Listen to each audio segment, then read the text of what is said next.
बिस्मिल्लाहिर्रहमानिर्रहीम। अब देखिए, अब हमने इस एग्जांपल 9.7 को डिस्कस करना है। तो सोल्यूशन देखिए, पहले आपने क्या लेना है जी, म्यू की वैल्यू गिवन है 50, डेल्टा स्क्वायर की वैल्यू गिवन है 25। आपको ज़रूरत पड़ने वाली है डेल्टा की, तो दोनों अतराफ पे स्क्वायर रूट डालोगे। ठीक है, अब आपका टारगेट क्या है कि अब आप क्या करेंगे, 0 से लेकर x तक, फिर s इक्वल टू 40 तक। लेकिन आपने नॉर्मल डिस्ट्रीब्यूशन, तो इसका मतलब है कि ये डेटा कन्वर्ट करेंगे जी में। तो जी का, तो सबसे पहले तो आपको जी की ज़रूरत पड़ने वाली है। जी किसकी इक्वल होता है, एक्स माइनस म्यू के नीचे क्या होता है, डेल्टा होता है। पहले एक्स की वैल्यू 0 पुट करोगे, फिर एक्स की वैल्यू क्या पुट करोगे, 40 पुट करोगे। जब ये 2 वैल्यू है तो जी की वैल्यू भी 2 आएगी। ठीक है, पहले एक्स की जगह 0 पुट करते हैं, -50 होगा, नीचे क्या होगा, 5 होगा। तो जी की एक वैल्यू आ जाएगी -10। जब आप 40 पुट करोगे तो जी की वैल्यू दूसरी 10 माइनस 40 माइनस 50 के नीचे 5 हो जाएगा, तो जी की दूसरी वैल्यू आ जाएगी -2। अब मसला ये क्या होता है, जी टेबल में ये वैल्यू नहीं होती है। तो इस वैल्यू को बनाने के लिए हम क्या करेंगे, एक्स की पहले कर्व खींचेंगे, एक्स की ये कर्व खींचेंगे, ये मैंने कर्व खींच ली। अब इस कर्व का हिसाब क्या होता है कि इस कर्व के ये वाला साइड 0.5 होता है और ये वाला साइड भी टोटल 0.5 होता है। दोनों साइड पे इक्वल डिस्ट्रीब्यूशन होती हैं। ठीक हो गया जी। अब जब दोनों साइड पे इक्वल डिस्ट्रीब्यूशन आ गई तो अब किसका मतलब क्या बना कि 0 is lesser equal to x is lesser equal to क्या होगा, 40 है ना। अब हम क्या करेंगे, इसके साथ एक लकीर खींचेंगे नीचे, वो लकीर जी की हो जाएगी। जिस तरह के ऊपर वाला लाइन नहीं होता इसके ऊपर जी 0 होता है, तो नीचे वाली लकीर में जी के ऊपर भी 0 होता है।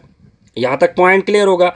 लेकिन अब x किस में कन्वर्ट हो चुका है, z में कन्वर्ट हो चुका है। कहाँ से कहाँ तक, -10 is lesser equal to z is lesser equal to -2।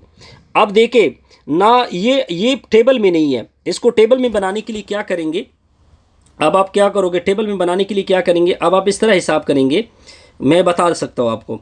अब आप -10 टू, अब देखिए z वाले टेबल में -10 टू 0 जाओगे, -10 टू, क्योंकि -10 और 2 के दरमियान जो रीजन आ रही है, असल में हमारा टारगेट ये है, हमारा टारगेट ये है। लेकिन हम पहले कहाँ तक जाते हैं, पूरा रीजन कवर करते हैं, जी में पूरा रीजन कवर करते हैं। यानी मैं जाऊंगा, अगर मैं दिखा दूँ, -10 से लेकर एक्स तक, जी तक, फिर कहाँ तक, 0 तक, ये मैंने पूरा ये वाला रीजन कवर किया। और इस रीजन की वैल्यू हमें पता है 0.5, लेकिन हमें तो ये टारगेट नहीं चाहिए, हमें तो ये टारगेट चाहिए। और ये टारगेट यहाँ पे है। तो क्या करेंगे, पूरा रीजन तो कवर किया, पूरा रीजन तो हमें पता है 0.5 है।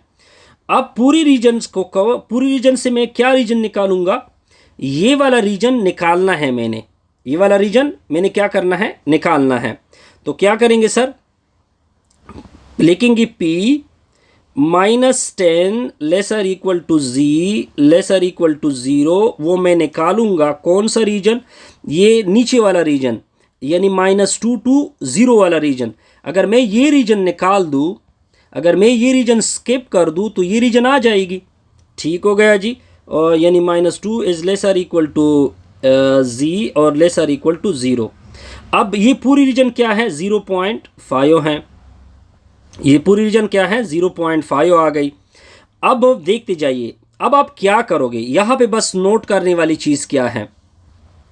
अब अगर आप देखिए ऊपर वाली रीजन, ऊपर में क्या जाओगे, इधर इस तरह 2 बनेगा, ठीक है, फिर इधर 0 आएगा। यानी आपने जी टेबल में पहले 40 टू 2 जाएंगे, 40 टू 2 जाएंगे, ये वाली रीजन ख़त्म हो जाएगी। फिर 2 से कहाँ तक जाएंगे, 0 तक जाएंगे, ये वाली रीजन। तो आप जी में देखें, जी में इस तरह टेबल होता है, इस तरह टेबल होता है। तो ये टेबल, ये वाली वैल्यू ढूंढो, ये वाली वैल्यू ढूंढो, फिर दोनों को मिला दो, तो वो वैल्यू हमारे पास आ गई, ये वाली वैल्यू और ये वाली वैल्यू। तो इन दोनों को टोटल से सब्ट्रैक्ट करोगे तो रिजल्ट आ जाएगा। ये सिंपल सा क्वेश्चन था जी। अब दूसरा क्या करेंगे, दूसरा एज इट इज प्रोसीड होगा, दूसरा एज इट इज प्रोसीड होगा, दैट इट विल बी। ठीक हो गया जी। यानी ये क्वेश्चन मांगे जा रहे हैं, लार्जर देन 54 स्मॉलर देन 54, यानी greater than x, smaller than क्या है, 50, स्मॉलर देन 57, 44 से ग्रेटर है स्मॉलर किससे है 57 से। बहरहाल इसके ऊपर ट्राई करें, अगर आपसे नहीं हो सका तो हम करेंगे, ठीक है। वीडियो को